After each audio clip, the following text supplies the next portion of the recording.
Tensions are running high in the holy city of Jerusalem.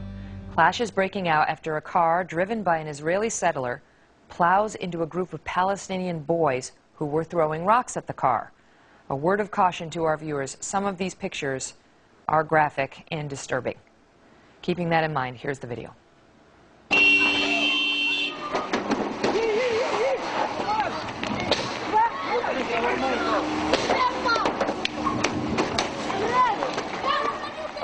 Rena Nyman, live in Jerusalem. Rena, you know, this is such a tough situation because you've got to ask yourself what you would do if they were throwing rocks at your car, and yet, you know, to see that boy get hit. Do we know what his condition is, and do we know who this driver is?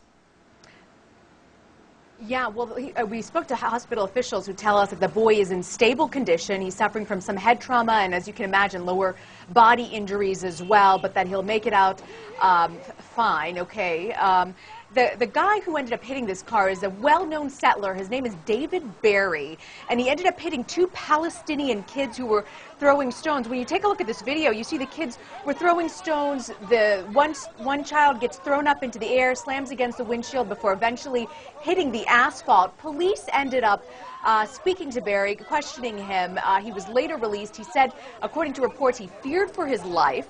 And that's why he ended up driving into the kids unintentionally and tried to make it out of there okay. This entire incident happened in an East Jerusalem village. It's known as Silwan. It's been a massive flashpoint for tension between Palestinians and Jews. It's also a home that a handful of Jews have chosen to make their home, but it's really predominantly a Palestinian village. And whenever we see tensions in Jerusalem, Megan, this is the flashpoint where it all tends to go down.